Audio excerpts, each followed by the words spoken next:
Muito bem, irmãos. Segundo Reis 20, do 1 ao 11. O áudio retornou?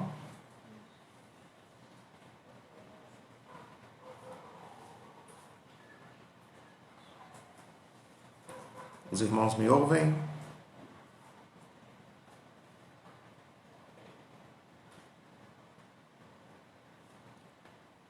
O som retornou, irmãos. Muito bem.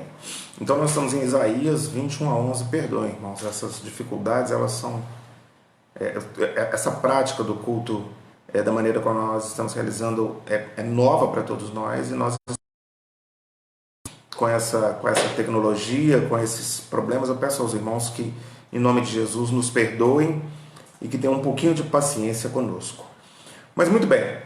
Então Ezequias era um excelente rei, um rei aprovado por Deus, um rei que fazia o que era reto perante o Senhor, que derrubava, assim como eu disse, os altares que seu pai e que os reis que vieram antes dele levantavam para os deuses pagãos, destruía os locais de templos aos reis pagãos. Então Ezequias era um excelente rei. Se você voltar a sua Bíblia, capítulo 18, verso 5, o texto vai dizer assim: Ezequias confiou no Senhor, Deus de Israel, de maneira que depois dele não houve nenhum mais.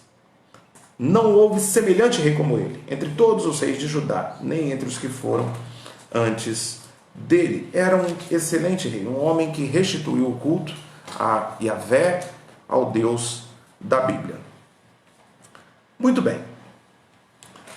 Quando nós chegamos ao capítulo 20, Ezequias vai enfrentar uma dura sentença, algo para o qual nem ele, nem nenhum de nós está preparado. Ezequias vai receber a visita do profeta Isaías. Nós estamos aqui aproximadamente no ano 700, talvez 702 a.C.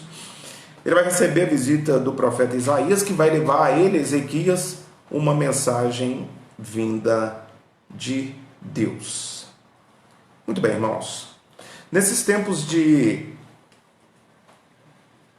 pandemia, nesses tempos de medo, nesses tempos de ansiedade no coração por conta dessa doença que tem feito tantas vítimas, tantas pessoas morrendo, quais as lições que nós podemos extrair da vida de Ezequias?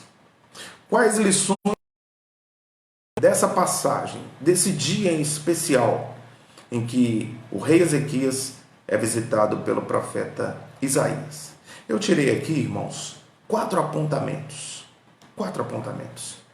para a nossa meditação nessa noite, muito rápidos, didáticos, para a nossa edificação. Lições que nos ficam do profeta Ezequias, da situação que se acometeu sobre ele, sobre a sua vida, e que eu e você devemos e podemos extrair para a nossa vida, para nós atravessarmos não só este momento, mas todos os dias que o Senhor nos conceder pela frente. Quatro momentos que eu gostaria de compartilhar com os irmãos. O primeiro deles é que a lição que eu tiro dessa passagem, e assim como Isaías disse a Ezequias, eu digo a você nessa noite: põe em ordem a tua casa. Põe em ordem a tua casa. Versículo 1, irmãos, do texto que nós lemos, a palavra vai dizer assim: naqueles dias Ezequias adoeceu de uma enfermidade mortal. Veio ter com ele o profeta Isaías, filho de Amós, e lhe disse: assim diz o Senhor, põe em ordem a tua casa, porque morrerás e não viverás. Irmãos, a mensagem que o profeta Isaías traz para o rei Ezequias, que era um bom rei, que era um servo do Senhor, que promoveu uma grande reforma religiosa no seu tempo, que, assim como eu disse na introdução, trouxe de volta o culto a Deus, que resgatou o padrão de culto estabelecido por Davi, que foi alguém que reabriu o templo, que foi alguém que derrubou os altares aos deuses pagãos, onde eram celebrados cultos aos deuses pagãos. Então, como um homem tão bom, como um homem de Deus, um servo de Deus, recebe uma notícia tão dura, sentença tão dura: põe em ordem a tua casa. Irmãos, Ezequias tinha, nesse momento da vida, 39 anos de idade. E é avisado pelo profeta Isaías que a sua vida estava chegando ao fim. Talvez ele enfrentasse aqui um tumor, nós não sabemos exatamente, mas à frente veremos no versículo 7 que haviam úlceras pelo seu corpo. Não sabemos exatamente o que é, mas o que sabemos é que era uma doença mortal e que Ezequias tinha muito pouco tempo para colocar em ordem a sua casa. Irmãos, o que Isaías faz a Ezequias é levar a ele um aviso, é levar a ele um conselho, uma sentença. É como se Isaías estivesse dizendo a ele: olha, prepara o reino para a tua partida, ajeita o que precisa ser ajeitado para que as coisas continuem andando, pois você irá morrer. Ele era o rei. A verdade caía sobre si. Eles viviam um momento de pânico, de terror. A Assíria havia tentado várias vezes já invadir Jerusalém. Era um momento de guerra, não era um momento de calmaria, não era um momento de paz. Isaías então diz a ele: olha, prepara a tua casa, porque você morrerá. Ezequias, homem temente ao Senhor, como era? Certamente ficou alarmado com a possibilidade de morrer em meio a uma guerra, em meio a uma situação como aquela em que os assírios os atacavam. E não havia quem o substituísse, não havia um nome para substituí-lo. Irmãos, põe em ordem a tua casa. É a mensagem de Isaías. É algo parecido com: prepara-te, ó Israel, para encontrares com o teu Deus, que nós vemos em Amós. Prepara-te para encontrar com o teu Deus. Ou seja, muda a sua vida, repensa seus caminhos, reveja seus conceitos, arrependa-se dos seus pecados, veja os caminhos por onde você tem andado, Ezequias. Cuida para que o reino continue andando, Ezequias. Cuide para que as coisas continuem acontecendo, Ezequias. Você morrerá e não viverá. Irmãos, convidar você a contextualizar o versículo 1 de 2 Reis 20. Eu queria convidar você, aí onde você está, em qual parte seja desse país, a imaginar que um profeta chegue hoje na sua casa e diga a você: põe em ordem a tua casa, porque você morrerá e não mais viverá. Irmãos, qual seria o seu sentimento? Como esse alerta encontraria você? Em que momento da sua vida um alerta como esse, põe em ordem a tua vida, encontraria você? Que mudança haveria na sua vida? Ou em que passagem da sua vida você estaria para ouvir do profeta: olha, conserta aquilo que precisa ser consertado, restaura aquilo que precisa ser restaurado, conserta a sua vida, conserta seus relacionamentos, conserta a sua vida com Deus. Se você recebesse um aviso assim, quais seriam as suas prioridades, meu irmão? Você precisaria resolver e que ainda estão pendentes? Põe em ordem a tua casa. Atrás de quem, meu irmão, você precisaria ir para pedir perdão? Nós temos, irmãos, a tendência a pensar que Deus disse para Ezequias algo que não disse a mais ninguém, um aviso prévio que, se fosse dado a nós, mudaria a nossa história. Mas eu digo a você, esse aviso nos é dado todos os dias. Todos os dias, quando nós abrimos os olhos pela manhã, o Senhor nos diz: prepara a tua casa, põe em ordem a tua casa, porque logo morrerás. E esse logo, irmãos, pode ser daqui a um segundo, ou pode ser daqui a 100 anos, mas um dia acontecerá. E nós não sabemos quando.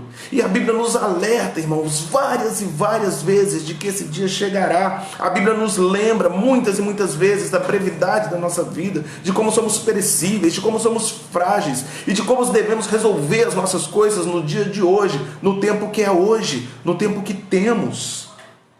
Irmãos, todas as vezes que abrimos a nossa Bíblia, o Senhor nos adverte, nos diz: prepara a tua casa. Todos os dias que abrimos a nossa Bíblia. Gênesis 3 vai dizer: porque tu és pó e ao pó tornarás. O homem nascido de mulher vive breve tempo, cheio de inquietação. Nasce como a flor e murcha, foge como a sombra e não permanece, está escrito em Jó. Quanto ao homem, seus dias são como a relva que floresce e logo desaparece. Salmo 103. Irmãos, o aviso é dado a mim e a você, em outras palavras, todos os dias. Nós é que não queremos ouvir. Nós é que não queremos perceber. Assim como o rico da parábola de Lucas 10, dizendo: pai Abraão, deixa eu avisar os meus irmãos que se convertam para não virem para o inferno onde eu estou. E pai Abraão vai dizer a ele: mas se eles não ouviram, mas se eles não prestaram atenção, se eles não deram ouvidos aos profetas, se eles não deram ouvidos às pregações, se eles não leram a escritura, de que adianta você voltar para avisar? Por que você não fez isso enquanto estava lá? Ah, amados, porque nós não amamos enquanto podemos, porque nós não cuidamos enquanto podemos, porque nós não perdoamos, porque nós não pedimos perdão, porque nós não valorizamos enquanto temos tempo, irmãos. Uma vez que o nosso tempo é hoje, é agora. E aí na beira do caixão, no box da rodoviária, no portão do aeroporto, nós nos damos conta de que devíamos ter colocado a nossa casa em ordem, de que devíamos ter preparado a nossa casa, de que devíamos ter construído pontes, de que devíamos ter tido mais paciência, amado mais, caminhado mais uma milha. Nós nos damos conta de que o Senhor Jesus estende a mão a nós, a mim e a você, todos os dias, dizendo: vem, tome a sua cruz e siga-me.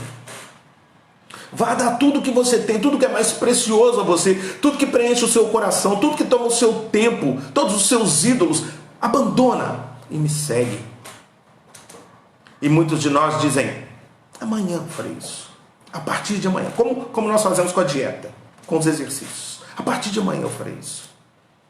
E nós nos esquecemos que o tempo que temos é hoje. Então, irmãos, prepara a tua casa. Prepara a tua casa. Põe em ordem a tua casa. Prepara-te, ó Israel, para encontrar com o teu Deus. Ezequias foi avisado. Nós também temos sido. Muito bem, irmãos. Gostaria ainda de compartilhar um segundo ponto nesse texto de 2 Reis, capítulo 21 a 11, que seria: se humilhe diante do Senhor. Se o primeiro ponto é põe em ordem a tua casa, a segunda lição que fica desse texto é: se humilhe diante do Senhor. Os versos 2 e o verso 3 vão dizer: então virou Ezequias o rosto para a parede e orou ao Senhor, dizendo: lembra-te, Senhor, peço-te, de que andei diante de ti com fidelidade, com inteireza de coração, e fiz o que era reto aos teus olhos. E depois disso chorou muitíssimo. Irmãos, Ezequias fez o que eu e você devíamos fazer todos os dias. Ezequias colocou diante de Deus a sua necessidade, a sua dor, a sua impotência. Porque Ezequias sabia, assim, você sabe, que o Senhor é bom e que a sua misericórdia dura para sempre. Irmão, se você, que é povo de Deus, que é chamado pelo nome de Deus, se humilhar e orar e o buscar e se converter, ele virá dos céus, perdoará os seus pecados e sarará a sua terra. A comprovação de que somos perecíveis cai de forma dolorosa sobre Ezequias e ele se prostra em oração. Observem, irmãos, versículo 2 e 3, que ele não se revolta, que ele não enlouquece, que ele não se desespera, que ele não blasfema. Ele confia e ele busca em quem poderia reverter a sua situação. Ele vai buscar o dono da vida, ele vai buscar o Criador, ele vai buscar aquele que detém todo o poder em suas mãos e o busca em oração. Ezequias então passa a colocar diante de Deus as suas credenciais. Ezequias passa a lembrar a Deus como foi a sua vida, onde ele investiu o seu tempo, onde ele colocou o seu coração enquanto peregrinava por essa terra. Ele vai dizer: olha Deus, lembra, por favor, eu andei diante de ti com fidelidade, com inteireza de coração. Olha Deus, eu fiz o que era reto aos teus olhos. Lembra de mim, olha para mim, Deus. Irmãos, o choro de Ezequias, a oração de Ezequias, é o tipo de oração que agrada a Deus. Ezequias está dizendo a Deus: olha, Deus, eu busquei viver uma vida santa. Eu vivia em um mundo hostil ao Senhor. Eu vivia em um mundo onde as pessoas adoram a deuses pagãos, mas eu ousei ser diferente. Eu ousei amar ao Senhor. Eu ousei andar com o Senhor. Eu ousei em seguir os teus preceitos. Eu fiz o que o Senhor me mandou que fizesse. Eu não me corrompi. Eu não adorei outros deuses além de ti. Eu não coloquei o Senhor em segundo plano na minha vida. Eu não coloquei o Senhor atrás das outras coisas que eu gosto. Eu não abri mão do Senhor, eu não traí a sua confiança, eu não te envergonhei, Senhor. Lembra de mim. Ai, irmãos. Ezequias diz ao Senhor: Senhor, eu fui fiel a ti. Tem compaixão de mim. Tem compaixão do teu servo. Tudo que eu fiz, toda a minha vida, eu fiz com inteireza de coração. O meu coração estava em ti, na tua obra, no teu reino, pensando nas coisas lá do alto. Toda a minha vida eu me preocupei com o reino de Deus e com a sua justiça, na certeza e na convicção de que todas as outras coisas me seriam acrescentadas. Deus, tantas pessoas infiéis, tantos incrédulos, mas eu não. Ezequias está dizendo aqui em outras palavras: eu não, Senhor, eu não. Eu vivi para ti, eu não vivi uma vida dupla, meu coração era seu, eu não fui hipócrita, eu não fui fariseu, cobrando das outras pessoas aquilo que eu mesmo não fazia, oprimindo meu irmão, meu filho, meu marido, minha esposa, cobrando deles uma perfeição que eu não tenho, que eu nunca terei. Eu não, Senhor, eu jamais fiz isso. Eu fiz o que era reto aos teus olhos, ou seja, eu cuidei do órfão e da viúva. Uma metáfora para nos ensinar a amar os desvalidos, os desprotegidos. Eu amei ao Senhor com toda a minha força, com toda a minha alma e com todo o meu entendimento. Eu amei ao meu próximo como a mim mesmo. Eu amei quem não tinha nada para me dar, Senhor. Eu fiz o bem a quem não podia me devolver, sem interesse nenhum no meu coração. Ah, Deus, eu te amei verdadeiramente e por isso eu guardei os seus mandamentos. Por isso eu suspirava pela tua presença mais que os guardas pelo romper da manhã. Lembra de mim, Senhor. Tem misericórdia de mim. Irmãos, o final do verso 3 vai dizer que após essa oração, ele chorou muitíssimo. E eu me lembro aqui de Ana chorando muitíssimo, amargamente, pedindo a Deus um filho. Eu me lembro aqui de Agar no deserto chorando muitíssimo, amargamente, pela sobrevivência do seu filho. Eu me lembro aqui de Davi, na sua luta contra os amalequitas, chorando muitíssimo, amargamente, porque sua esposa, filhos e bens haviam sido levados. Talvez eu e você estejamos hoje chorando muitíssimo, amargamente, mas talvez eu e você hoje ainda não tenhamos nos humilhado diante de Deus. Talvez eu e você ainda não tenhamos colocado a nossa vida diante de Deus, assim como Ezequias colocou diante do seu Senhor. O choro de Ezequias, irmãos, não era vão. Ele sabia que era herdeiro da promessa messiânica, ou seja, o Messias viria da sua descendência. Mas havia um grande problema: Ezequias não tinha filhos. O trono perpétuo que Deus entregou a Davi passava por Ezequias, mas ele não tinha filhos. Ezequias chorou amargamente, pois existia uma promessa messiânica para a sua vida, para a sua família. Promessa essa que ele não conseguiria, ou pensava não conseguir, cumprir. Hoje em dia nós nos tornamos autossuficientes, irmãos. As reuniões de oração estão às moscas. Não existe dependência de Deus. Nossa vida de oração se tornou pífia. Não temos mais tempo de orar. Não temos mais tempo de falar com Deus. Nossa vida se tornou uma ciranda, uma correria tão grande que não nos sobra tempo para falar com Deus. Calvino escreveu que a oração é o remédio para todas as nossas aflições. Mas nós, dia após dia, abrimos mão desse medicamento, desse remédio. Não há um justo, nenhum sequer. Seu bem, não há quem se arrependa. Coloque sua necessidade, meu irmão, sua dor, sua impotência diante de Deus. O Senhor é bom, a sua misericórdia dura para sempre. Se você que é povo de Deus, que é chamado pelo nome de Deus, se humilhar e orar e o buscar e se converter dos seus maus caminhos, ele então ouvirá dos céus, perdoará os seus pecados e sarará a sua terra, sempre pela mediação de Jesus Cristo e pela instrução do Santo. Irmãos, existe ainda uma terceira lição, um terceiro ensinamento nesse texto de 2 Reis 20, 1 a 11, que eu gostaria de compartilhar com vocês. E espere grandes coisas de Deus. Os versículos 4 e 5 vão dizer que antes que Isaías tivesse saído da parte central da cidade, veio a ele a palavra do Senhor, dizendo: volta e diz a Ezequias, príncipe do meu povo, assim diz o Senhor, o Deus de Davi teu pai: ouvi a tua oração, vi as tuas lágrimas, eis que eu te curarei. Ao terceiro dia subirás à casa do Senhor. Irmãos, o Deus a quem adoramos, o Deus a quem servimos, o Deus que fez chover pão do céu, o Deus que alimentou cerca de 8.000 pessoas com 5 pães e 2 peixes, o Deus que desceu da sua santidade, se fez homem, habitou entre nós, foi humilhado, torturado, crucificado, morto, e ainda assim está vivo e reinando absoluto sobre tudo e sobre todos, realizou nessa passagem mais um grande milagre.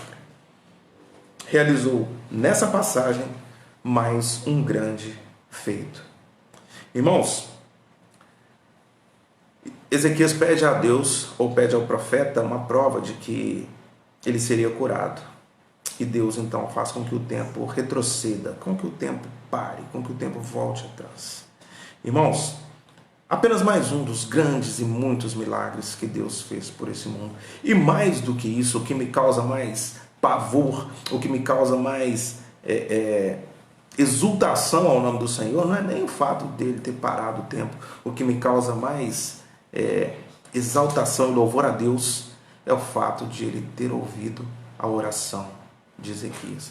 É o fato de ele ter concedido a Ezequias aquilo que Ezequias havia pedido.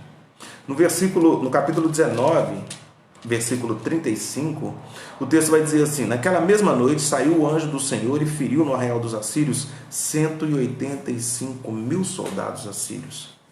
Ezequias já sabia do poder de Deus. Os assírios estavam à porta de Jerusalém. Ezequias orou ao Senhor, pediu ao Senhor pelo seu socorro, olhou para os montes, sabia que de lá viria o seu socorro, e o Senhor então mata naquela noite 185.000 soldados assírios. Esse é o Deus que Ezequias, esse é o Deus que eu e você servimos. O que esse Deus não pode fazer hoje por mim e por você? Qual situação está fora do poder e do controle de Deus, meus irmãos? Está além do poder de Deus uma situação como a que nós estamos enfrentando hoje? De modo algum, como diria Paulo, de modo algum.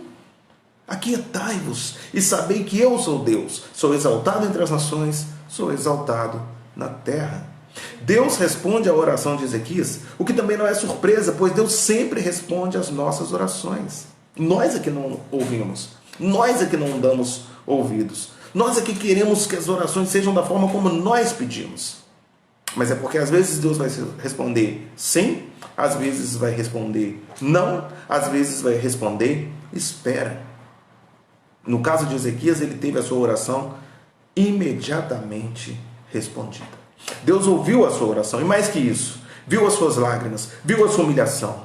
Deus se agrada, irmãos, de um coração humilhado. O Salmo 51 diz que sacrifícios agradáveis a Deus são um coração compungido e contrito, e que esses o Senhor não desprezará.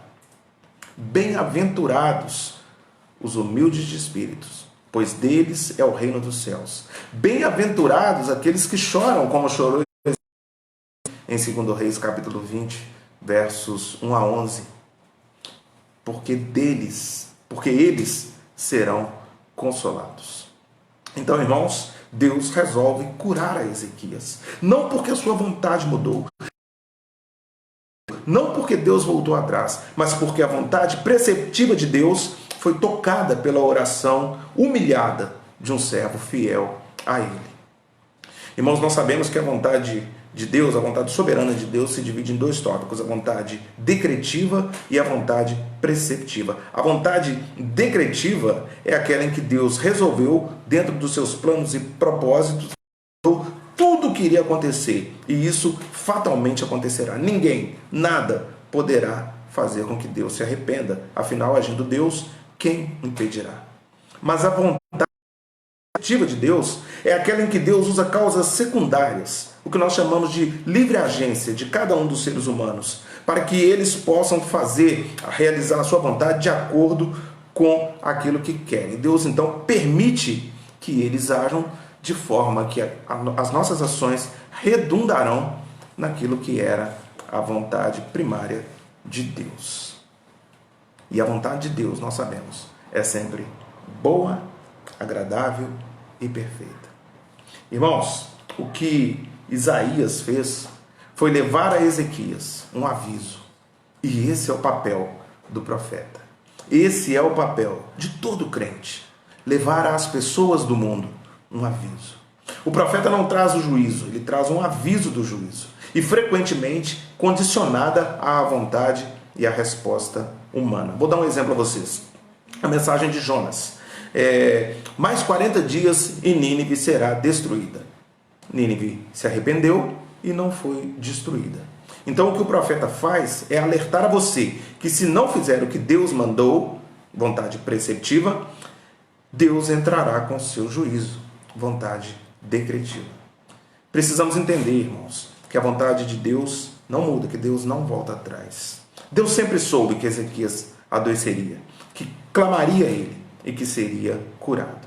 A oração não muda a vontade de Deus, mas muda a nossa vontade e coloca a nossa vontade em acordo com a vontade de Deus, que é sempre boa, agradável e perfeita. Irmãos, contextualizando, muitas vezes nós temos e nos vemos quase mortos. Nossa fé está morrendo, nossa esperança está morrendo, nossa família está morrendo, nosso casamento está morrendo, e nós não buscamos o favor de Deus, o milagre de Deus. Como se Deus não realizasse mais milagres. Como se Deus estivesse encolhido os seus braços. Como se Deus tivesse tapado os seus ouvidos, fechasse os seus olhos para o clamor dos seus filhos. Será que Deus parou de operar, irmãos? Claro que não. Deus continua nos grandes milagres, nos grandes sinais, mas também nos pequenos sinais. No nosso dia a dia, o ato de nós abrirmos os olhos todas as manhãs é um milagre de Deus. O fato de nós respirarmos é um milagre de Deus. Talvez Deus não realize o milagre que você quer, porque talvez o milagre que você quer seja para a sua própria glória. A palavra de Deus vai dizer que os nossos pecados fazem separação entre nós e o nosso Deus. Ou será que nós pedimos e não recebemos, porque pedimos mal, para esbanjar em nossos próprios prazeres? A palavra de Deus diz que se vós estiverdes em mim e em vós, pedireis tudo o que quiserdes e vos será feito. Mas será que nós estamos em Cristo? A palavra de Cristo está em nós de uma forma tão intrínseca a ponto de que tudo o que nós quisermos seja feito por Deus? Será que o erro está no Deus das promessas? Ou o erro está naquele para quem Ele fez essas promessas? Será que é a nossa falta de fé? O ceticismo, irmãos, o ceticismo fez com que a nossa fé diminuísse. Nos tornamos pessoas céticas, pessoas racionais, pessoas que não buscam a Deus, que procuram resolver os seus problemas através da ciência, através do que é tangível. Os nossos primeiros pais, nos tempos antigos, eles viam uma pequena nuvem do tamanho da mão de um homem no céu e sabiam que logo depois viria abundante chuva. Hoje eu e você olhamos para o céu e ao vermos uma pequena nuvem, não esperamos sequer uma sombra. Muito bem, irmãos, caminhando então para o último ponto dessa mensagem. A lição que eu tiro desse texto, a quarta e última lição que eu tiro desse texto, é de que eu e você, devemos fazer com que a nossa vida valha a pena. Fazer com que a nossa vida valha a pena. Versículo 6, o texto que lemos, 2 Reis 20, 1-11, o texto vai dizer assim, vai dizer a Ezequias: acrescentarei aos teus dias 15 anos. Faça com que sua vida valha a pena, meu irmão. Concedeu a Ezequias mais 15 anos de vida e ofereceu junto a isso proteção e vitória contra o rei da Síria. Mais 15 anos para que o seu propósito fosse cumprido. E que propósito era esse? Dentro desses 15 anos, Ezequias teve um filho, Manassés, que começou a reinar com 12 anos. A linhagem messiânica de onde nasceria Jesus Cristo. Se você for a Mateus 3, você verá na genealogia do Senhor Jesus Cristo, Ezequias e Manassés. Ele precisava ter um filho. Ele precisava cumprir aquilo que Deus o havia chamado para fazer. Ele precisava dar sequência à corrente messiânica. Um pedido de oração que redundaria em glória para Deus, que tinha um propósito além da sua satisfação pessoal. Ele não queria 15 anos apenas para ter mais 15 anos de vida. Ele não queria viver mais apenas para gastar, investir esses anos de vida que Deus daria nos seus prazeres. Havia um propósito maior. Havia o propósito de glorificar a Deus, de cumprir uma promessa. Ah, irmãos, valeram a pena os 15 anos que Deus acrescentou a Ezequias. Os dias que o Senhor nos conceder daqui para frente, em nossa vida, na minha vida, na sua vida, valerão a pena. O que podemos mudar na minha vida e na sua vida? Se você virasse para Deus hoje e falasse com Deus, permita que eu viva um pouco mais, o que você faria desse pouco mais que o Senhor acrescentaria à sua vida? Você viveria Você viveria da mesma maneira como vive hoje? Ou você acredita que precisaria mudar alguma coisa? Irmãos, eu e você precisamos experimentar da bondade, do amor e da piedade de Deus a cada dia e distribuir isso, compartilhar isso. Ou estaremos sendo apenas recebedores dessa graça e dessa misericórdia. O evangelho que te alcançou e que fez com que, deixa eu melhorar essa frase, que mudou a sua vida, que transformou a sua vida, e que você guarda só para si, que você não compartilha com ninguém, como se fosse um tesouro que você precisasse esconder. O que você vai fazer a partir de agora com esse evangelho? Que mudança isso vai operar na sua vida? Agora que você ouviu e aceitou esses preceitos, agora que você sabe que você precisa colocar sua vida em ordem, agora que você sabe que você precisa se humilhar diante de Deus, agora que você sabe que você precisa fazer com que a sua vida valha a pena, o que você vai fazer com isso a partir de agora, meu irmão, minha irmã? Se Deus conceder a você mais um minuto, ou mais uma hora, mais um dia, uma semana, um ano, 10 anos de vida, o que você fará com isso? Que glorifique a Deus. O que você fará com esse extra? Porque o próximo minuto já é seu tempo extra. O que você fará com esse tempo a glorificar o nome de Deus? Irmãos, eu gostaria de deixar essa pergunta no seu coração, na sua mente e caminhar mensagem exortando você, aconselhando você. Põe ordem na tua casa. Põe ordem na tua vida. Prepara-te para encontrar com teu Deus. Viva o dia de hoje como se ele fosse o último, porque ele será o último. Prepara a tua casa. Põe a tua casa em ordem. Se humilhe diante do Senhor. Espere grandes coisas de Deus. Deus continua agindo. E faça com que a sua vida valha a pena. Irmão, não se preocupe com a sua morte. Um dia você morrerá. Não se preocupe com a sua morte. Viva a sua vida. Não se preocupe com a sua morte. Talvez eu e você que não. Deus queira que não morreremos com esse vírus, mas nós morreremos algum dia de alguma outra razão. Então não se preocupe com a sua morte, porque o que o seu Senhor, o meu Senhor, nos ensinou, deixou escrito para mim e para você, é que quem crê no seu nome, ainda que morra, viverá. Então não se preocupe com a sua morte. Viva a sua vida. Aproveite as pessoas que você ama. Perdoe. Peça perdão. libere perdão. Procura apresentar-te a Deus aprovado, como um obreiro que não tem do que se envergonhar. Viva uma vida santa, uma vida reta, no meio de uma geração corrupta, no meio de uma geração má, no meio de uma geração egoísta, hedonista, que só pensa em si mesmo. Ouse ser diferente. Ouse viver para a glória de Deus. Ouse viver uma vida que agrade a Deus. Que Deus te abençoe, meu irmão.